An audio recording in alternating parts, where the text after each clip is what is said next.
one tiny little argument. You got to look at first of all, the oldest written records on planet Earth. The oldest written records on planet Earth are the Sumerian tablets.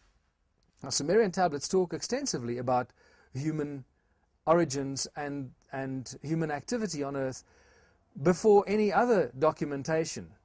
The Sumerian tablets that we have, there are hundreds of thousands of them that have been found and deciphered. Many thousands have been deciphered. Not all of them have been deciphered, but now, you know, many universities have actually got Sumerian tablet translation departments. So if you go and do research now, as opposed to even when I was writing Slave Species, you'll find a lot more translations that will support this argument.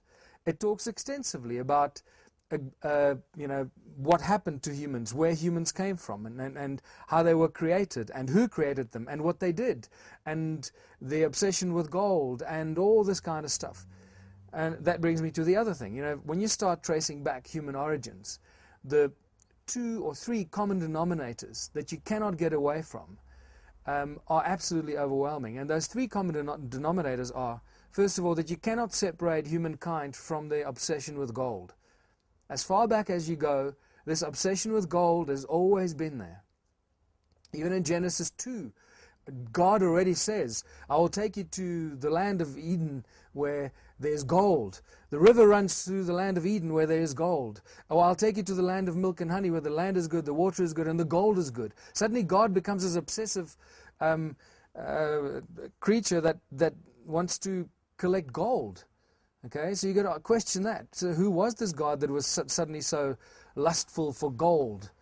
You know, this creator of the universe and all things in it suddenly wants little shiny things. Come on.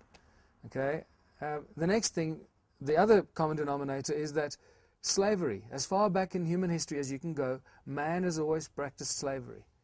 It's either enslaved others or been enslaved. Now, you've got to ask yourself, where did man get that original idea of taking other people and enslaving them? When they were all created equal and all lived happily on this planet, and suddenly one group said, well, you're not good enough, we're better than you, we're going to work for us and get no money, and we're going to treat you like crap. And not only that, but God actually condones it. God gives you instructions how to treat your slaves, and that if a slave does certain things, you may actually kill your slave. You know, it's wonderful that God will give you instructions. First of all, give me all your gold, and then if your slave misbehaves, it's okay to kill them. And then thirdly, is that in all of human history and all the mythologies, from Africa to the Americas, or the European mythologies, all the way through Asia, up to the Far East, the Creator God in all human mythologies is the winged serpent, or the flying serpent, or the feathered serpent. Now you've got to ask yourself, how is that possible?